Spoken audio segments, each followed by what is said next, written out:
Hi, I'm Eric, and I'm back with another video. It's April 11th, 2025. And I want to talk about the persistent confusion and disorientation that people in the West have about reality in general, and specifically regarding the situation in Ukraine. So I guess there's something, I don't know, it's something about my personality, whatever it is, that I've always had a skepticism about what I'm told. And I've always had a kind of a distrust of authority in general, which I think is not an unusual trait within people in the West and people in general, because, you know, we've been lied to various times. People have been let down a lot of times, and you see it doesn't matter. I meet people with many from many different countries, many of whom are not even they're so-called adversaries to the United States. And everywhere you go, you'll hear this basically the same story. We don't believe the government, this kind of thing. But I'll just speak from my own personal experience. So, for the strange thing that I observe in Western populations is that even though they know that they were lied to, they eventually discover that they were lied to, they still persistently believe in the next set of lies. So I'm going to go back and do a little bit of personal history here. So the internet came of age, or in the kind of like the mid 90s. I think, Windows, Microsoft Windows appeared in 1995, and then the internet happened, and there was emails and so on, and I wasn't very, I'm not technically very oriented. There were chat rooms or something like that you could get involved with. I didn't really understand how to use them, but I guess as the technology became more accessible, I started using the internet more and more. So in 1999, for some reason, I came across a book called The Unauthorized Biography of George Bush.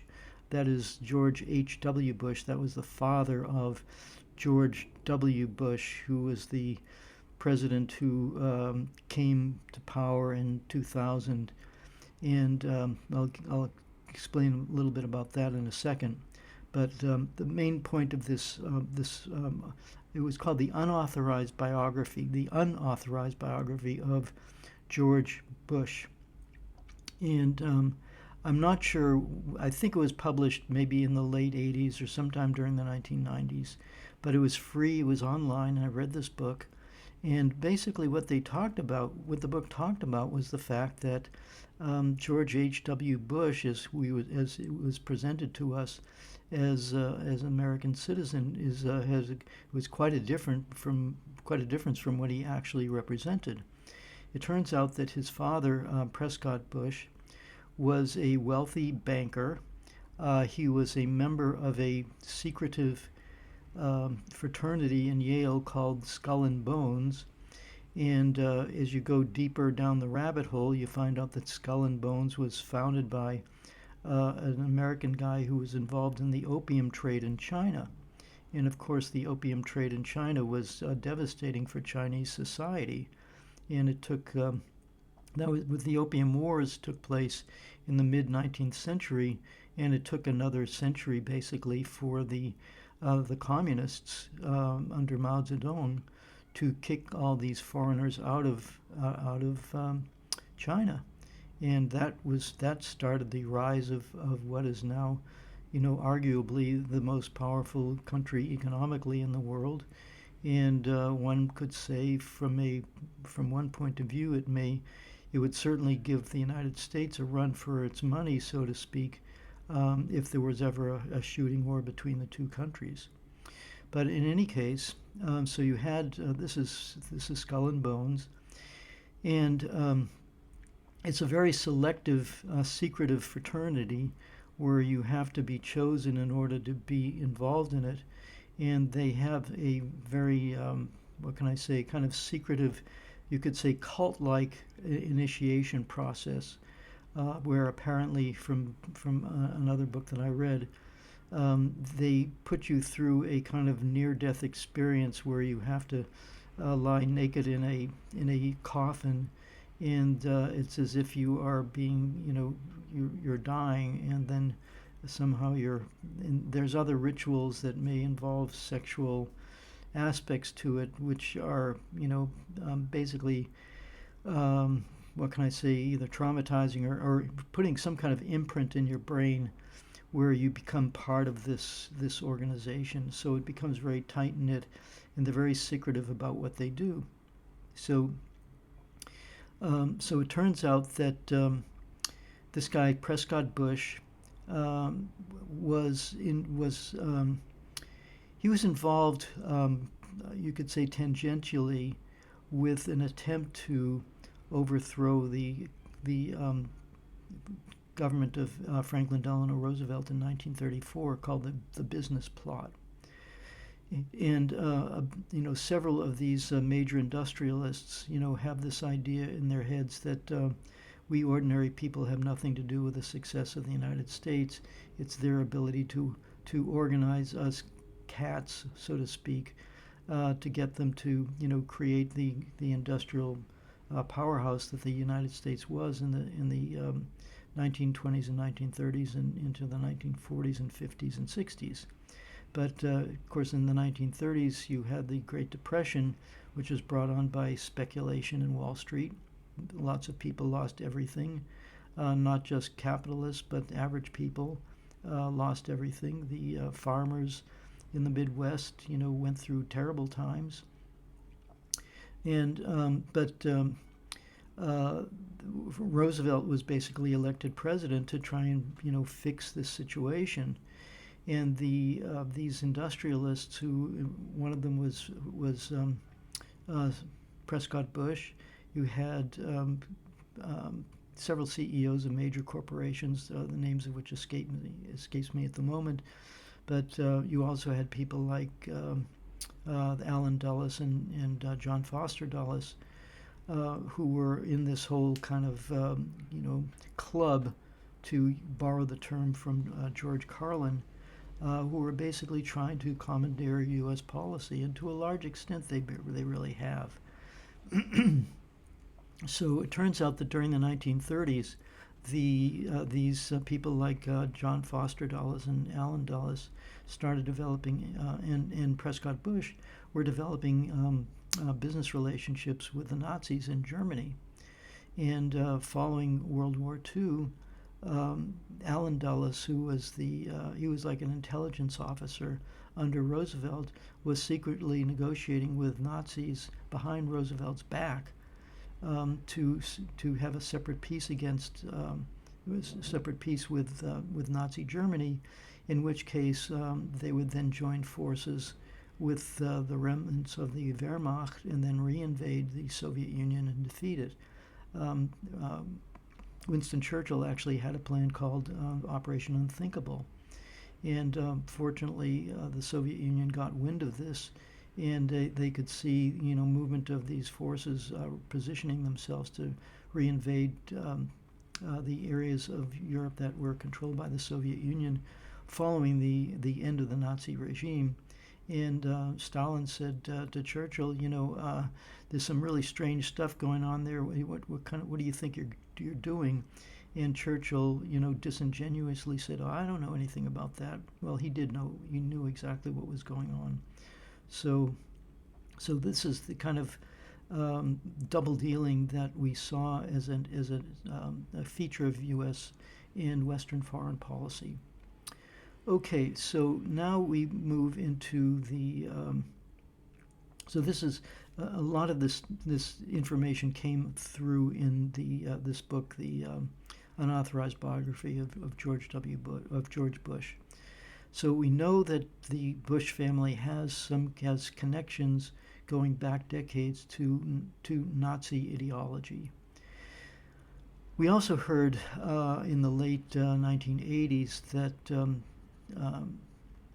George H.W. Bush, the father, had Eastern European Nazis, presumably from either Ukraine or from Latvia or one of the Baltic countries, all of which were aligned with, they were all, they were Nazi collaborators from these Eastern European areas they were hostile to the Soviet Union. And so you have this innate hostility to the Soviet Union, which was, even though George President Bush, H.W. Bush, was the president during that time when the Soviet Union disbanded, that they were making all kinds of promises to the Soviet Union that no, NATO is not going to expand, and let's all have peace. And basically, they were saying, hey, Soviet Union, we know that you're kind of tired of this Cold War, so let's you disarm and let's you pull your troops out of the countries that were in the Warsaw Pact. That was countries like Poland, Romania, Bulgaria, Czechoslovakia. These were countries that were basically a buffer zone that was created after World War II because the Soviet Union said, we're really tired of getting invaded and we want to have some countries that are between us and the West. It's not terribly different, in fact, from the U.S. policy of the Monroe Doctrine, where in the United States created this so-called Monroe Doctrine, saying, you European powers, this is our sphere of influence. You better just stay out of it. So, having been invaded, by Napoleon in 1812 and by the Western powers after the Russian Revolution in 1918. And then by Nazi Germany in 1941, which, by the way, was a coalition of other countries such as Czechoslovakia, which had been taken over by the Nazis, and Bulgaria, Hungary, Romania, Finland, countries like that. They were basically invading the Soviet Union as part of this Hitler coalition.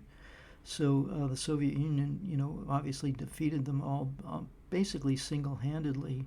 And after World War II, with the agreement in Yalta, the Soviet Union said, we need this buffer zone, and that was the purpose of having these countries with friendly governments that were friendly to the Soviet Union.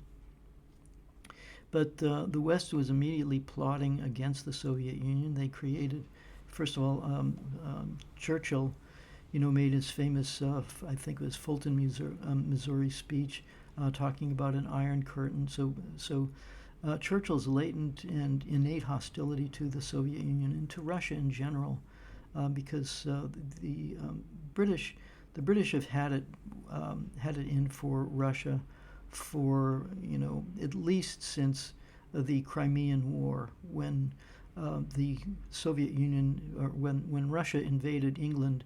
That was a mistake. England invaded Russia in the Crimean Peninsula in 1853. So you have England, which is constantly accusing Russia of being a threat to England, when in fact Russia has never invaded England, and England has invaded Russia 3 times since starting with the Crimean War, following the Russian Revolution, and now recently.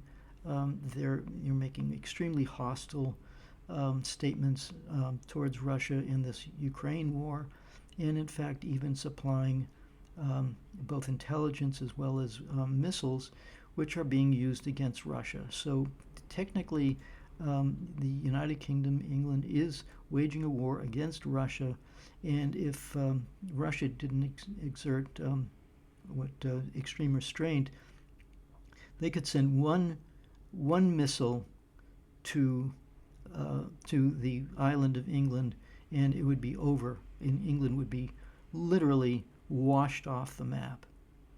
But they don't do that. But England still has these designs, and they're talking about placing troops in Odessa, which again is a historically Russian city. Okay, so all this stuff is going on, and I learned about this in 1999 when I read this book. And then of course you had the 9/11, which happens, in 2000. There's an election, and George W. Bush steals the election. It's like you had to be brain dead to not see that this was a theft of an election. 2000, um, there's debate about whether some of the votes were correct or incorrect, and there's a recount, and then the George Bush goes to the Supreme Court and says, we don't want a recount, it would be not fair to us. And the Supreme Court, in an unsigned opinion, agrees with the Bush campaign. The recount is stopped, and it ends up that George Bush wins the election. Except that sometime later, the New York Times said, "Well, actually, Al Gore would have won the election if there had been a recount." So that immediately shows that we're not living in a real democracy when you have the Supreme Court siding against the ability of the people to actually choose who their president is going to be. And then shortly after that, we have September 11th. And at that point, when September 11th happened, it was like 7:30 in the morning for me in California. I get a call from my colleague at work. He says, "Eric, some planes have flown into buildings." And the first thought in my mind was Reichstag.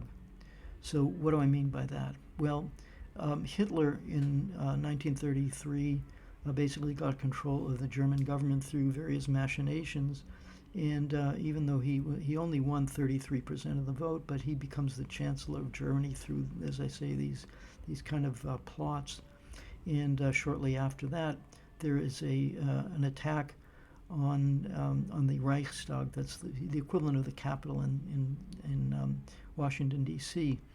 And immediately Hitler says, "Oh, the communists did it." And so there's a big crackdown. They created something called the Enabling Act to protect the state from the communists. And that was how Hitler got control, eventually militarized with with the financing of people like Prescott Bush. And he got the Nazis got the help from Standard Oil and Ford. Ford Motor Company. Henry Ford was a friend of Hitler. So this is what happened. Excuse me, just a second while my phone acts up.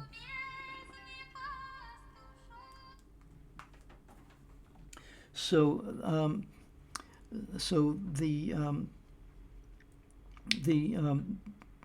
Soviets saw Hitler as being a major threat to them back in the 1930s, and here we are in the 2000s, and the Russians are beginning to realize, this is Vladimir Putin, who had been very favorable towards capitalism and towards the West. He really wanted to be friends with the West, and he kept getting the door slammed in his face by NATO and Bill Clinton, and NATO was expanding, which was something they violating the agreements that they'd made with Gorbachev, and of course the West had swooped into Russia after the end of the Soviet Union, and they basically asset stripped Russia. So this had been a consistent hostile attitude of the West towards Russia. Then you have the Iraq War, which was clearly based on lies. Now, by the time September 11th happened, we're already starting to see some significant ability of a counter narrative to take place. So, for example, in November of 2001, right, 2 months after September 11th happened, a whistleblower named Mike Rupert came to San Francisco, where I was living, and he gave about an hour-long presentation, and followed by another 2 hours of question and answers, where he basically blew the lid off of what the deep state has been doing for years, the corruption and all the machinations that have been going on, since at least since George Bush. So by that time, I understood, we really have a problem in this country in 2001. Then, as I say, in 2003 or 2002, there's this whole question about whether Saddam had weapons of mass destruction. And people like Ray McGovern, who had been a former CIA officer, a very high-ranking officer in the intelligence area. That is, he was the one who actually did intelligence research to find out what's actually going on inside of a country. And he wasn't involved in the he wasn't involved in the dirty tricks side of CIA. He was involved in just trying to understand what's going on. And he started an organization called the Veterans Intelligence Professionals for Sanity, which exists to this day. And he got several of his colleagues to basically say to George W. Bush, Saddam does not have weapons of mass destruction. Please don't invade Iraq. And Scott Ritter, who was a weapons inspector at that time, went in front of Congress and he said, please don't invade Iraq. There's no reason to. It doesn't have weapons of mass destruction. Well, Joe Biden confronted him and said, we don't care what your opinion is. You're operating above your pay grade. We're the ones who make decisions. We're the ones who decide policy, and we don't care what your facts are. So this is another major, red flag for me. And of course, they invade Iraq in 2003, and we all know how that turned out. Then, because the war was going so badly, Obama, is George Bush he also stole this 2004 election because he was in opposition to John Kerry of the Democratic Party, except of course that John Kerry was also a member of Skull and Bones, this secretive fraternity. And when you asked either of them, what is it about this fraternity, they'd say, it's so secret we can't tell you. So not a good indication of transparency here. Who are these people who are basically in the same fraternity running against each other? Is that going to be a fair election? And of course, it turns out that the Secretary of State in Ohio who was responsible for counting the votes, was also the chairman of the elect George Bush campaign in the state of Ohio. No conflict of interest there, huh? So George Bush wins the election, quote unquote, wins. The Green Party and the Libertarian Party take this vote to court, and the court in Ohio says, well, what we need is to have the real plaintiff here, that is John Kerry, whose election purportedly may have been stolen. We need him to okay having a recount. And John Kerry said, oh, never mind, don't bother with that. And so the Supreme Court says to the Green Party and to the Libertarian Party, sorry, since the offended party in this election isn't willing to stand up for its rights, you have no standing in court. So the Democratic Party was clearly in league with the Republican Party to allow George Bush to win the election. That's 2004. The situation in Ukraine goes downhill. George Bush is, from like a 90% approval rating after 9/11. He wasn't very popular after a few months, but when September 11th happens, the American public says, oh, let's rally around the flag, rally around George Bush. And George Bush is saying, if you're not with us, you're with the terrorists. And so they basically were, bullying the American people into supporting this imperial agenda. Well, in 2008, Barack Obama appears out of nowhere. He's a fledgling senator who didn't have much of a legislative history at all. All we knew about him was that he was like a community organizer in Chicago, and he's a good guy, and he's progressive, and he belongs to this cool church of African Americans, so we should elect him to be president. Now, at one point there was a debate between him and John McCain. And this is in August of 2008. And John McCain says to Barack Obama, you know, we know that you're very irresponsible and you're going to just go in and attack Pakistan. And that's a terrible thing to do. Speaking from John McCain, who was famous for making a joke about bomb Iran, which was a takeoff on a Beach Boys song. So Barack Obama says, this is in August during their debate. He says, John, you know, what you're saying is so irresponsible because we would make every effort diplomatically to resolve the problem of terrorists operating in Pakistan before we would do anything militarily. And me, with my skeptical brain, I'm thinking, so Barack Obama, what you're saying is, we really don't want to bomb you, but we're going to have to do it even though we really don't want to. And of course, they just use this narrative of they're using every diplomatic effort to excuse themselves for clearly what was aggression. So, of course, Obama wins the election, and sure enough, you know, within like a month, Obama's bombing, you know, Pakistan. So these Democrats, if you think that they are going to be any kind of you know, mitigating factor in favor of peace, you know, just forget it. And so now, you know, we can flash forward to Donald Trump, and he's saying he just came out with this incredible statement. You know, Iran. You know, first of all, Iran has been 2 weeks away from creating a nuclear weapon for the last 20 years. You know, and it just every year we hear the same accusation.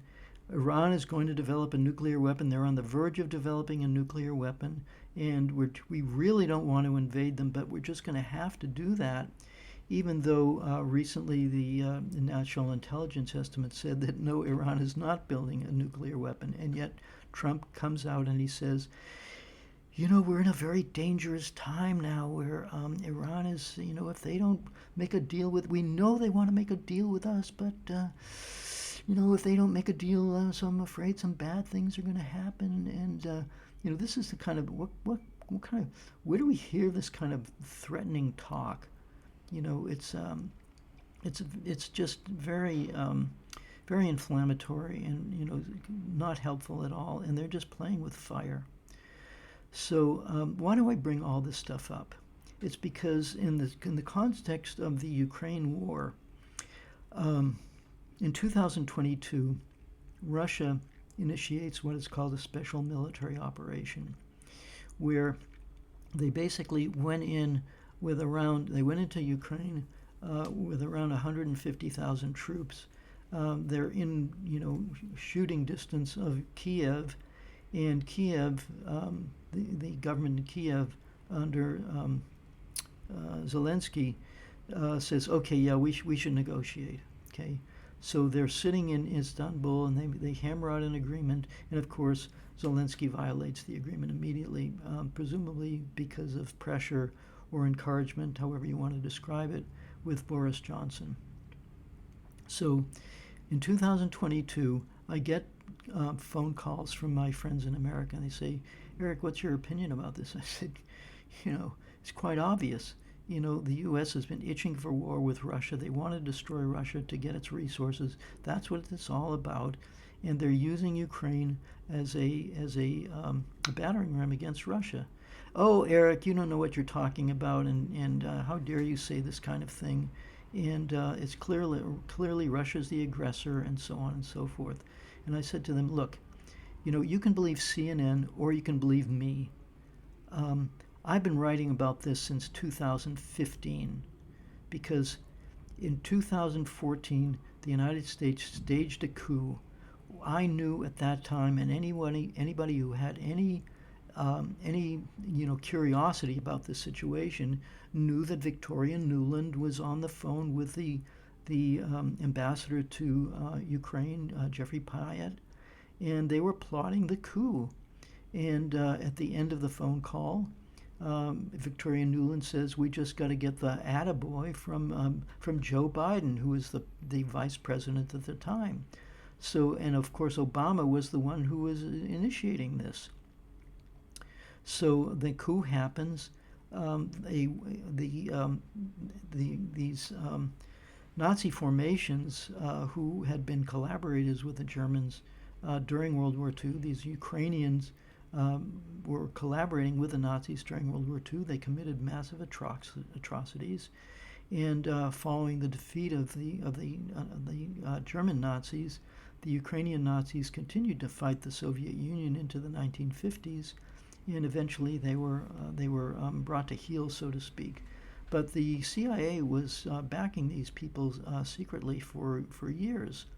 And then when the Soviet Union fell, this was the chance for the U.S. to step in and basically weaponize these people. So between 1991 and 2014, these extreme nationalist factions of Ukraine were like termites, chewing away at the very, very weak foundation of Ukraine as a fledgling democracy following its independence from the Soviet Union. Because I was tracking this stuff starting in 2013 through a website called The Saker, who was a former anti-Soviet Russian, ethnic Russian.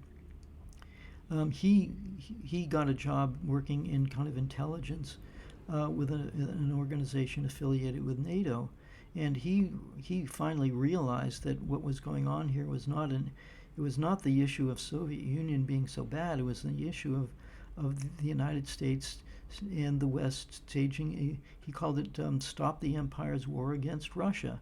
So he figured out what was going on, and I read many of his posts, and he had many very intelligent fellow commentators who were talking about all these issues going back to like 2013 when I first started following him.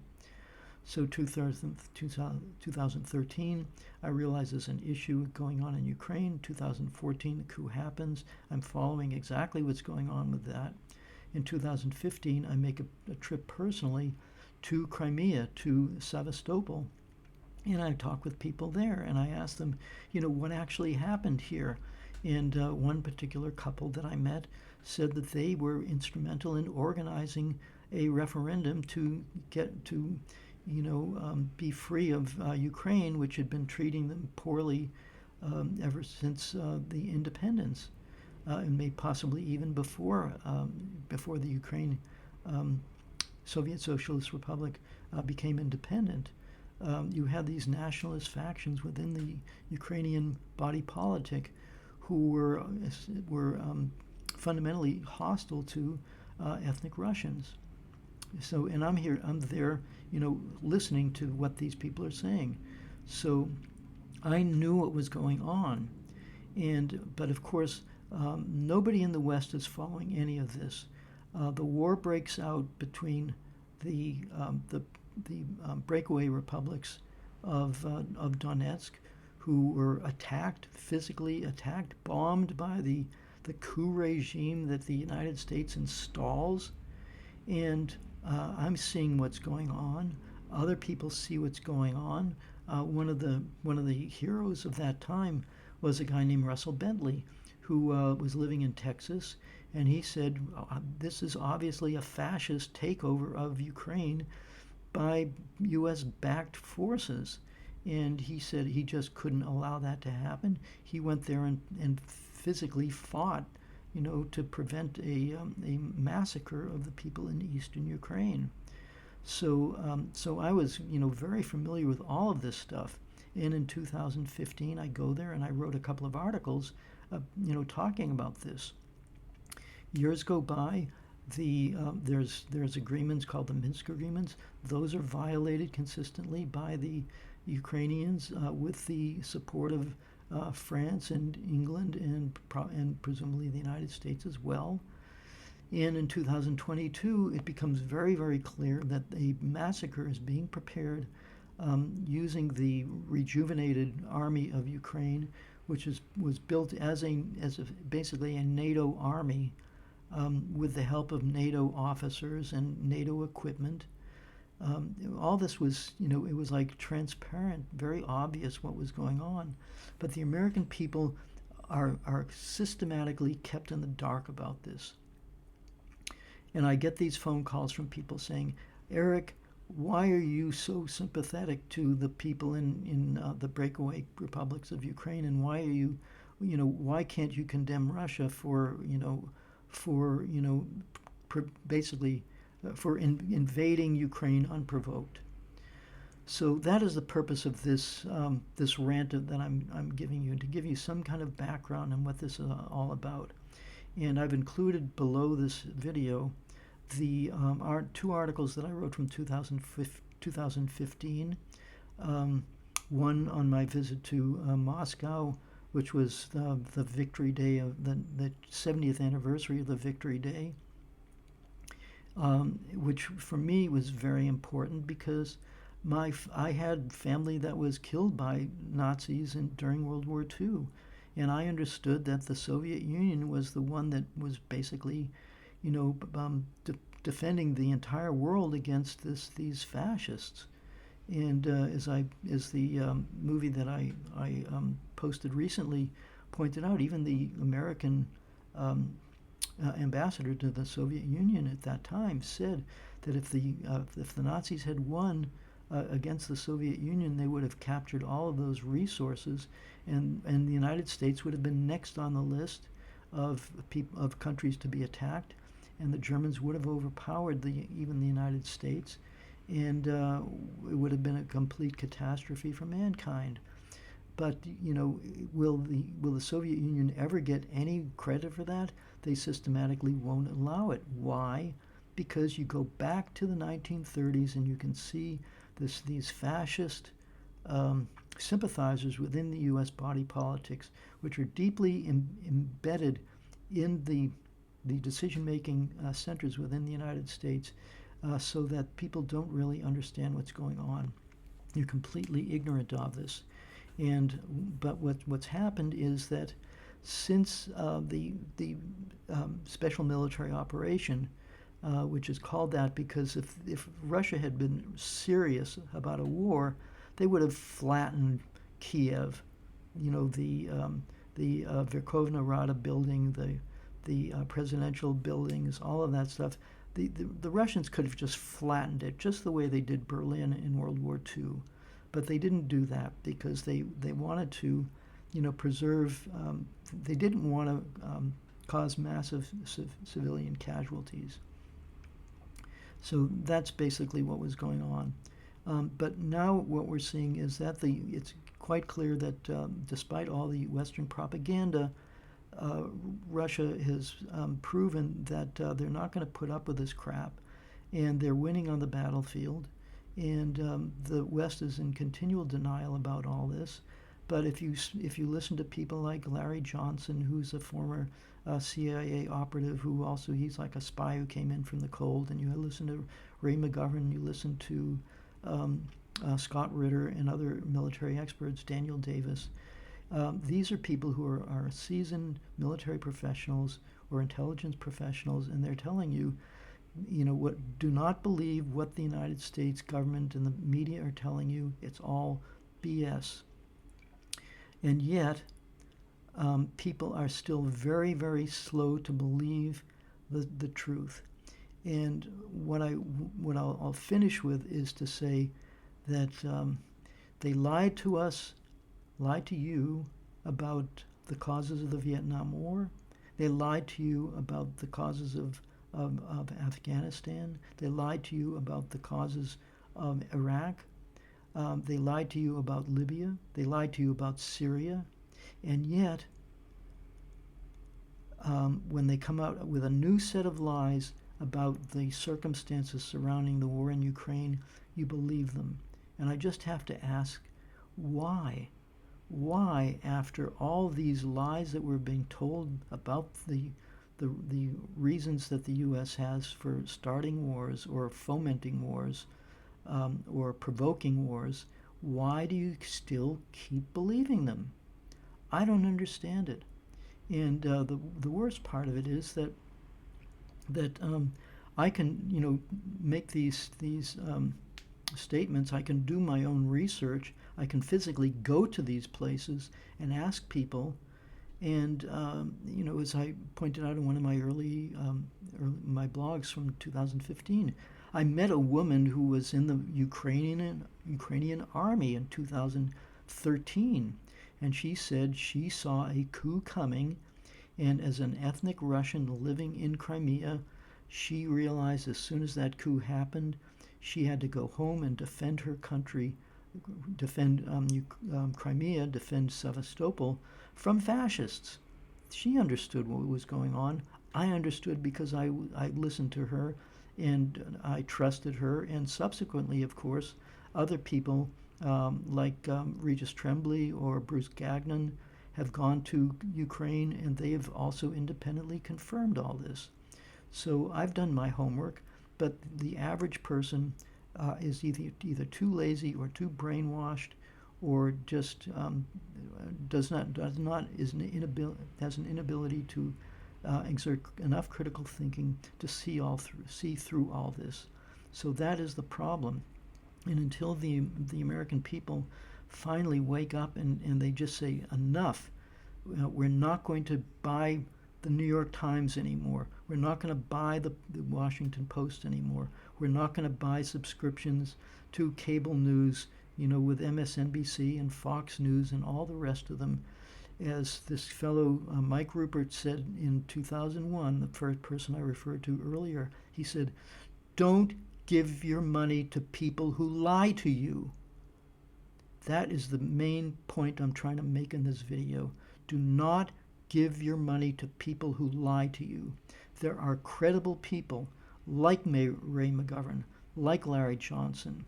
There are credible people on the libertarian right, like Andrew Napolitano, who his ideology as a libertarian I may not agree with as far as economics are concerned, but the man is a fundamentally decent person who is sincerely trying to understand the truth, and he knows what's the difference between right and wrong and what is true and false. And he's willing to seek out people and give them a voice which our major media and which our government tries to suppress. And so he's an example. Ray McGovern you should listen to. Brian Berletic, he has a channel called The New Atlas. I've been following him for 10 years. He's been saying the same thing. It is U.S. imperialism that is causing all these problems. And we simply have to accept that fact if we're going to take our country back.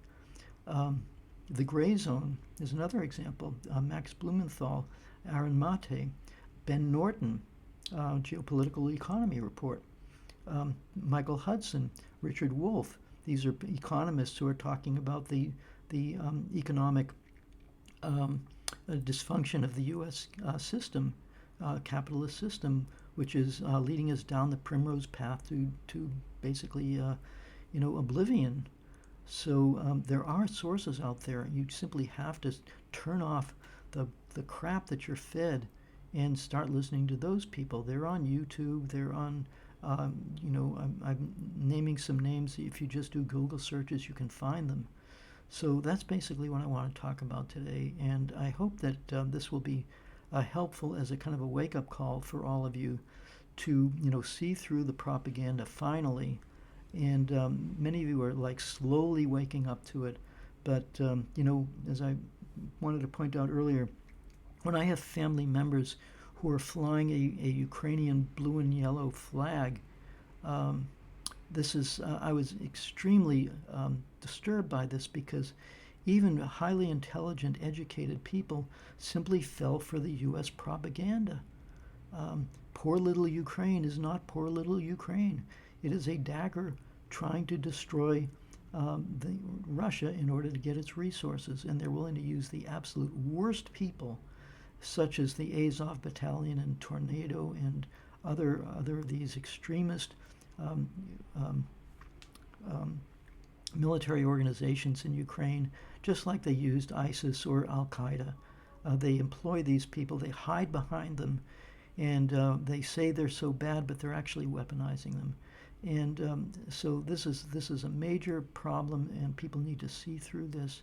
And as I say, look for alternative sources of information.